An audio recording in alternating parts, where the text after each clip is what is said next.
ఓం శాంతి. మధురమైన పిల్లలు, అవినాశి సర్జన్ దగ్గర ఏమీ దాచరాదు.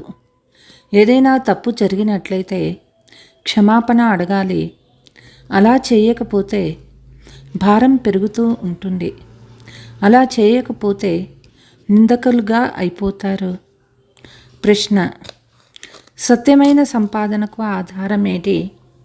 ఉన్నతిలో విఘ్నాలు ఎందుకు కలుగుతాయి? సత్యమైన సంపాదనకు ఆధారము చదువు. ఒకవేళ చదువు సరిగ్గా చదవకపోతే సత్యమైన సంపాదన చేసుకోలేరు. సాంగత్యం సరిగ్గా లేనప్పుడే ఉన్నతి అయ్యే దానిలో విఘ్నాలు కలుగుతాయి. సత్యమైన సాంగత్యం తేలుస్తుంది, చెడు సాంగత్యం ముంచేస్తుంది. సాంగత్యం చెడుగా ఉన్నట్లయితే చదువుకోరు, ఫెయిల్ అవుతారు. సాంగత్యం ద్వారానే ఒకరినొకరు రసాతలానికి చేర్చుకుంటారు. అందుకే పిల్లలు, మీరు సాంగత్య దోషం నుండి స్వయాన్ని చాలా కాపాడుకోవాలి. పాట: మీరు ప్రేమ సాగర్లు. ఓం శాంతి. పిల్లలు అనంతమైన తండ్రిని మహిమ చేస్తారు. ఇది భక్తి మార్గంలోని మహిమ. సుపుత్రులైన మీరు ఇప్పుడు సన్ముఖంలో తండ్రిని మహిమ చేస్తారు. అనంతమైన తండ్రి వచ్చి మనకు జ్ఞానం ఇచ్చి మనల్ని స్వర్గానికి అధికారులుగా చేస్తారని మీరు అనుకుంటున్నారు. ఎందుకంటే వారు జ్ఞాన సాగర్లు. భగవంతునిలోనే జ్ఞానం ఉన్నది. దానిని ఈశ్వరీయ జ్ఞానము అని అంటారు. జ్ఞానాన్ని ఇచ్చేవారు పరంపిత పరమాత్మ. ఎవరికిస్తారు? పిల్లలకు. మమ్మాకు చదువుల తల్లి అనే పేరు ఉంది. జగదాంబ జ్ఞానదేవత కనుకే వారి పిల్లల్లో కూడా అదే జ్ఞానం ఉంటుంది. విద్యాదేవి సరస్వతికి భగవంతుడు జ్ఞానాన్ని ఇస్తారు. అయితే ఎవరి ద్వారా ఇస్తారు? ఇవి ఎంతో త్వరగా అర్థం చేసుకోవలసిన విషయాలు. జగదాంబ ఎవరో ప్రపంచంలో వారికి తెలియదు. జగదాంబ అయితే ఒక్కరే ఉంటారని పిల్లలకి తెలుసు. అనేక పేర్లు పెట్టేశారు. ప్రజాపిత బ్రహ్మ ముఖ వంశావళికి చెందిన సరస్వతి అనే మనుషులకి తెలియదు. ఆమెకి జ్ఞానాన్ని ఇచ్చేవారు గాడ్ ఫాదర్. సృష్టి చక్రం ఎలా తిరుగుతుంది, ఈ జ్ఞానాన్ని గాడ్ ఫాదర్ ఇస్తారు. పిల్లలకి తండ్రి జ్ఞానం ఇచ్చారు. సరస్వతికి ఎలా లభించింది? ఆమె ప్రజాపిత బ్రహ్మం ముఖ వంశావళి కనుక జ్ఞానసాగర్లైన పరంపిత పరమాత్మ ఈ బ్రహ్మ ద్వారా సరస్వతికి జ్ఞానం ఇచ్చి ఉంటారు. అదే జ్ఞానాన్ని మళ్ళీ ఇతరులకు కూడా ఇచ్చి ఉంటారు. గాడ్ ఫాదర్ చదివిస్తూ ఉన్నారు కనుక గాడ్ ఫాదర్ పిల్లలు మాస్టర్ గాడ్ అయినట్లే కదా. గాడేజ్ ఆఫ్ నాలెడ్జ్ అని అంటారు. ఎవరినైతే గీతా భగవంతుడు అని అంటారో ఆ జ్ఞానసాగరం ద్వారా మనము మమ్మా ద్వారా జ్ఞానాన్ని తీసుకుంటున్నాము. భగవంతుడు ఒక్కరే. దేవతలు కానీ మనుషులు కానీ భగవంతుడు అవ్వరు. గాడేజ్ ఆఫ్ నాలెడ్జ్ అనగా వారిలో ఏ జ్ఞానం ఉన్నది? రాజయోగ జ్ఞానం ఉంటుంది. ఈ సహజ రాజయోగ జ్ఞానము ద్వారానే జ్ఞానదేవి సరస్వతియే లక్ష్మీదేవిగా అవుతుంది. జ్ఞానదేవికి మహిమ ఉంటుంది. తప్పకుండా పిల్లలకు కూడా ఉంటుంది. ప్రజాపితకు అందరూ సంతానమే. మమ్మా సంతానమని అనరు. వీరు ప్రజాపిత బ్రహ్మ ముఖ కమలం నుండి జన్మించిన సంతానము. మీరంతా ఈశ్వరీయ సంతానమని నిశ్చయం చేసుకుంటారు. బాబా పిల్లల యొక్క సన్ముఖంలో వస్తారు. మీరు మాత్రమే నన్ను తెలుసుకుంటారని ఈశ్వరుడైన తండ్రి చెప్తూ ఉన్నారు. కనుక జగదాంబ జ్ఞానదేవి అయింది. ఇది సహజ రాజయోగ జ్ఞానము, శాస్త్రాల జ్ఞానము కాదు. భగవంతుడు ఈమెకు జ్ఞానం ఇచ్చారు. ఈమె దేవి అని పిలువబడింది. జగదాంబ అనగా మాత. తరువాత మరీ జన్మలో ధనదేవి లక్ష్మిగా అవుతుంది. వారి నుండి మనుషులు ధనాన్ని కోరుకుంటారు. కాబట్టి తండ్రి ద్వారా జగదాంబకు రాజయోగ వారసత్వం లభించిందని రుజువు అవుతుంది. వారిని జ్ఞానదేవి అని అంటారు.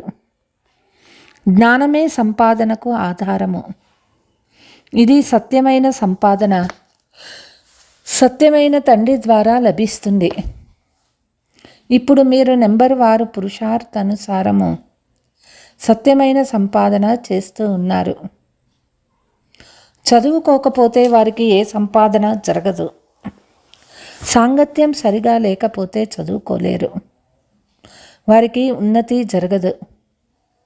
సత్సంగం తీరానికి చేరిస్తే చెడు సాంగత్యం ముంచేస్తుంది.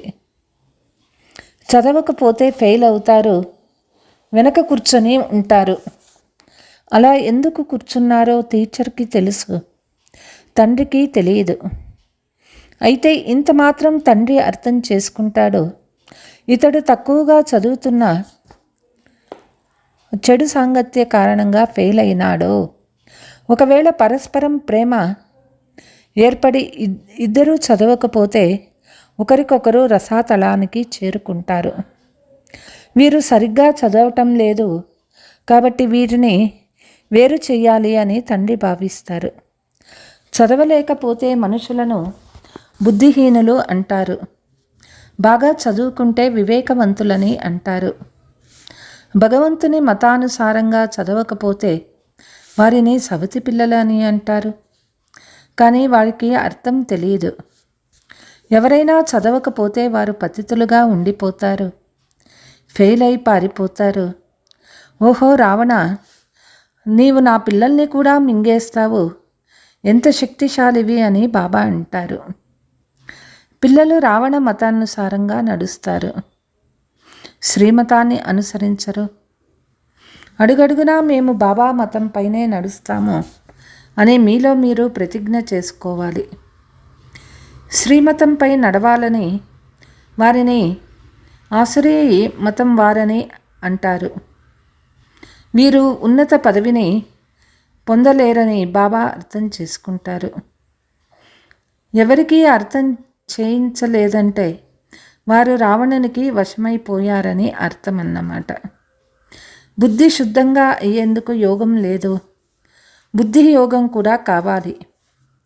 ఈశ్వరీయ పిల్లల నడవడిక చాలా గొప్పగా ఉండాలి. పుట్టినప్పుడు ఎవరూ వివేకవంతులైన రాజులుగా ఉండరు. ఈ కారణంగా బాబా పంచవికారాల రూపీ రావణుని పైన శ్రీమతం ద్వారా విజయం పొందాలని అంటారు. శ్రీమతంపై నడవాలని వారిని ఆసురీ మతంపై ఉన్నవారు శ్రీమతం పైన నడవాలని బాబా అంటారు.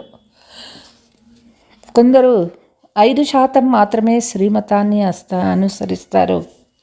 కొంతమంది 10% అనుసరిస్తారు. లెక్క కూడా ఉన్నది. జగదాంబ ఒక్కరే జగదాంబ, బ్రహ్మముఖ వంశావళి సరస్వతి. ఇది ఈమె పూర్తి పేరు. సరస్వతి చేతిలో వీణని చూపిస్తారు. ఈమె జ్ఞానదేవి. తప్పకుండా తనకు సంతానం కూడా ఉంటుంది.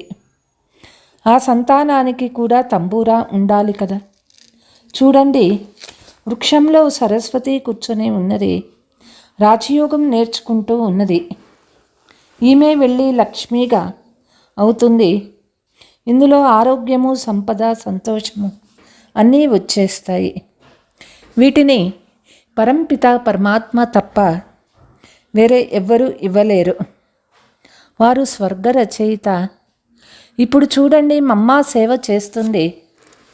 ఉదాహరణకు ఎక్కడి నుండి అయినా మమ్మాకు ఆహ్వానం వచ్చినట్లయితే మొదట వారికి మమ్మ కర్తవ్యం తెలిసి ఉండాలి. వీరెవరు అన్న జ్ఞానం ఉండాలి.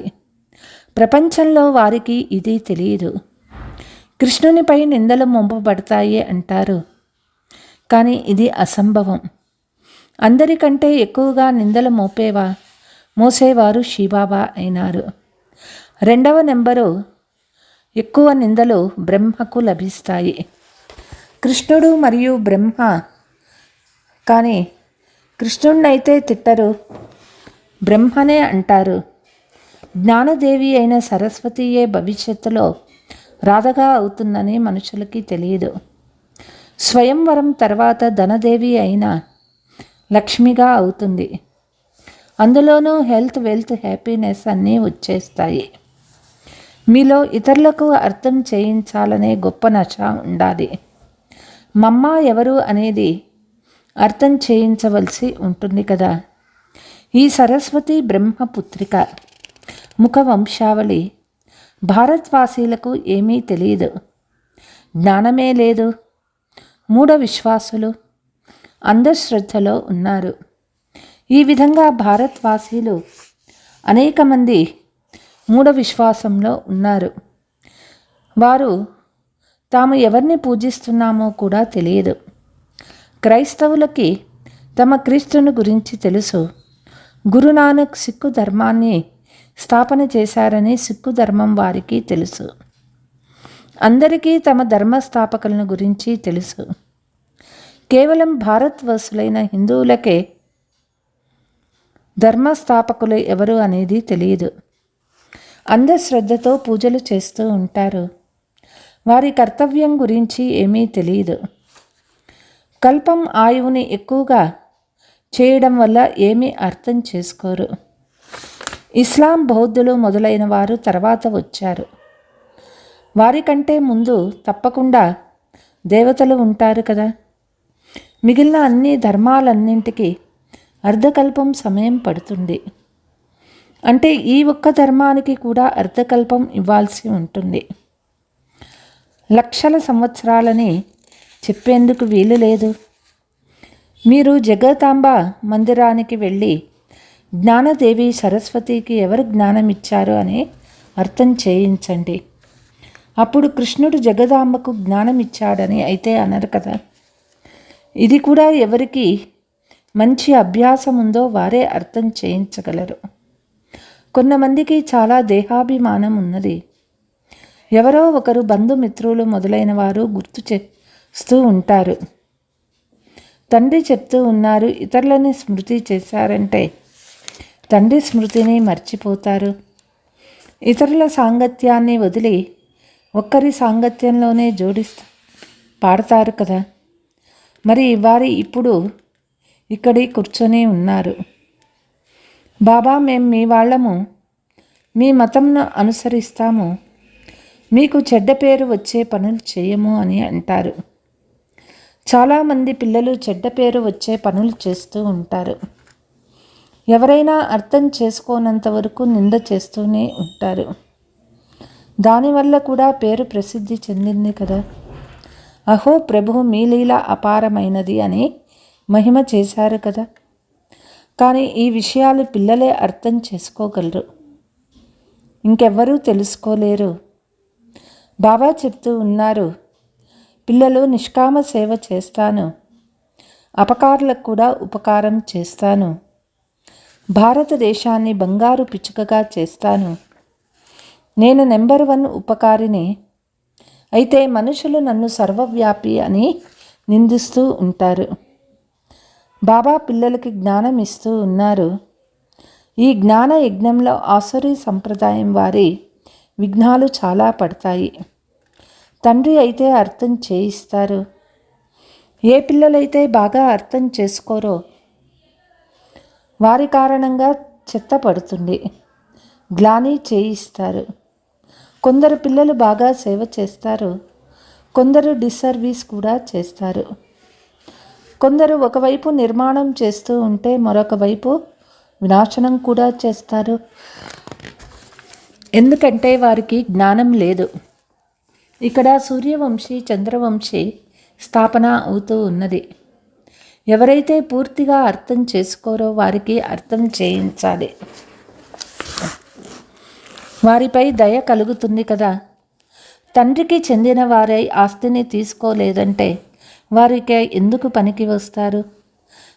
తండ్రి లభించారు కనుక పురుషార్థం చేసి వారసత్వాన్ని తీసుకోవాలి. శ్రీమతంపై నడవాలి. తండ్రికి నింద కలగచేసే పనులు చేయరాదు. కామక్రోధాలు మహాశత్రువులని తండ్రికి తెలుసు. అవి ముక్కు చెవులను పట్టుకుంటూ ఉంటాయి. ఇవి జరుగుతాయి. వాటిని దాటేయాలి. కొందరు నామరూపాలలో చిక్కుకుంటారు. పిల్లలందరూ ఒకే విధంగా ఉండరు. గమనంతో ఉండమని తండ్రి కూడా సావధానపరుస్తూ ఉంటారు. ఈ విధంగా అకర్తవ్య కార్యాలు చేసి నింద చేయించినట్లయితే పదభ్రష్టులు అవుతారు. రుస్తుం అయిన వారి జతలో మాయ కూడా రుస్తం అయ్యి యుద్ధం చేస్తుంది. తండ్రిని స్మృతి చేస్తూనే మాయా తుఫాన్లు ఎక్కడికో తీసుకువెళ్తాయి. కొంతమంది పిల్లలు సత్యం చెప్పరు, సలహా కూడా తీసుకోరు. అవినాశి సర్జన్ వద్ద ఏమీ దాచరాదు. చెప్పకపోతే ఇంకా చెడుగా మురికిగా అవుతారు. బాబా సర్వము తెలిసిన వాడనే వారికి అంతా తెలుసని అనుకోరాదు. మీరు ఏ తప్పులు చేస్తారో వాటిని వచ్చి వినిపించండి. శివబాబా, నా ద్వారా ఈ పొరపాటు జరిగింది, క్షమించమని వేడుకుంటున్నాను. క్షమాపణ అడగనట్లయితే పొరపాట్లు జరుగుతూనే ఉంటాయి. మీ తలపై పాపాలను పెంచుకుంటూ ఉంటారు. కల్పకల్పాంతరాల కోసం మీ పదవిని భ్రష్టం చేసుకోవద్దని తండ్రి తెలియచేస్తారు. ఒకవేళ ఇప్పుడు ఉన్నత పదవిని తయారు చేసుకోకపోతే కల్పకల్పాంతరాలకు అదే గతి పడుతుంది. ఇది జ్ఞానము. కల్పకృతం వలె రాజ్యస్థాపన జరుగుతోందని బాబా తెలుసు. బాప్ దాదా ఎక్కువ అర్థం చేసుకోగలరు. అయినా ఇతడు అల్లారు ముద్దు కొడుకు. మాతల మహిమను పెంపొందింప చేయాలి. మాతల్ని ముందు ఉంచాల్సి ఉంటుంది. వారిని ముందుకు తీసుకొని రండని గోవులకు అర్థం చేయిస్తారు. గోవులు కూడా బాగా సేవ చేయగలరు. చిత్రాలు తీసుకొని అర్థం చేయించండి. సర్వోన్నతమైన వారు భగవంతుడు, త్రిమూర్తులైన బ్రహ్మ, విష్ణు, శంకర్లు. వారిలో కూడా ఉన్నతమైన వారు ఎవరు, వారి పేరేమిటి అని అడిగితే ఎవరి ద్వారా వారసత్వం లభిస్తుందో ఆ ప్రజాపిత బ్రహ్మ అని చెప్తారు. శంకరుడు లేక విష్ణువును తండ్రి అని అనరు. వారి నుండి ఏ వారసత్వము లభించదు. వీరిని ప్రజాపిత బ్రహ్మ అని వారు అంటారు. వారి ద్వారా ఏ వారసత్వం లభిస్తుంది? బ్రహ్మ శివబాబా యొక్క సంతానమైనారు. శివబాబా జ్ఞానసాగర్లు, స్వర్గస్థాపన చేయవారు. కాబట్టి తప్పకుండా స్వర్గం కొరకే శిక్షణ లభిస్తుంది. ఇది రాజయోగం కొరకు ఇచ్చే మతము. బ్రహ్మ ద్వారా తండ్రి దేవతలుగా అయ్యేందుకు శ్రీమతాన్ని ఇస్తారు. బ్రహ్మ కుమారి అయితే ధనదేవి శ్రీలక్ష్మిగా అవుతుంది. వీరు బ్రాహ్మణులు, వీరే దేవీ దేవతలు. నిరాకారి ప్రపంచంలో అన్ని ఆత్మలే ఉంటాయి. పిల్లలకు చాలా బాగా అర్థం చేయిస్తారు. కానీ అర్థం చేసుకోగలిగేవారే అర్థం చేసుకుంటారు. మనుషులైతే గుడ్డి నమ్మకంతో సన్యాసీలకి, గురువులకి అనుచరులుగా అవుతారు. వారి నుండి ఏం లభిస్తుందో కూడా తెలియదు. టీచర్కి అయితే కనీసం పదవిని పొందుతారని తెలుసు. మిగిలిన వారికి ఎవరైతే అనుచరులుగా అవుతారో వారి నుండి ఏ ప్రాప్తి కలుగుతుందో ఏమాత్రమూ తెలియదు. ఇది అంధశ్రద్ధ. అనుచరులైతే లేనేలేరు. వారు అలా తయారు చేయరు. అలా మీరు కూడా వారిలాగా అవ్వరు. లక్ష్యము, ఉద్దేశ్యం అనేది ఏమాత్రమూ తెలియదు. అచ్చా, मीठे मीठे सिकीलते बच्चों प्रति माँ पिता बाप दादा का याद प्यार और गुड मॉर्निंग. रूहानी बाप की रूहानी बच्चों को नमस्ते. हम रूहानी बच्चों की रूहानी मात पिता बाप दादा को याद प्यार गुड मॉर्निंग, डबल नमस्ते. ధారణ: సదా సాంగత్య దోషం నుండి రక్షించుకుంటూ ఉండాలి. సత్యమైన చదువును చదువుకొని సత్యమైన సంపాదన స్టాకుని జమ చేసుకోవాలి. వరదానము: సర్వ ఫిర్యాదుల ఫైలుని సమాప్తం చేసి ఫైన్గా తయారయ్యే కర్మయోగి భవ. ఎలాగైతే ఆత్మ మరియు శరీరము కంబైన్డ్గా ఉంటూనే జీవితం ఉంటుందో అలా కర్మ మరియు యోగము కంబైన్డ్గా ఉండాలి. 2-3 గంటలు యోగం జోడించే యోగులు కాదు, యోగి జీవితాన్ని జీవించేవారు. వారి యోగము స్వతహాగా మరియు సహజంగా ఉంటుంది. వారి యోగం తెగిపోదు, కాబట్టి శ్రమ చేసి పని ఉండదు. వారు ఏ విధమైన ఫిర్యాదు అవసరం ఉండదు. స్మృతిలో ఉండటం వల్ల అన్ని పనులు స్వతహాగా సఫలమైపోతాయి. ఫైన్గా తయారయ్యే వారు అన్ని ఫైళ్ళు సమాప్తమైపోతాయి. ఎందుకంటే యోగి జీవితం సర్వప్రాప్తులు పొందుకున్న జీవితం వాళ్ళది. స్లోగన్: ప్రతి సమయము చేయించే తండ్రి స్మృతి ఉంటే నిరంతర యోగిగా అవుతారు. అచ్చా. ఓం శాంతి.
నేడు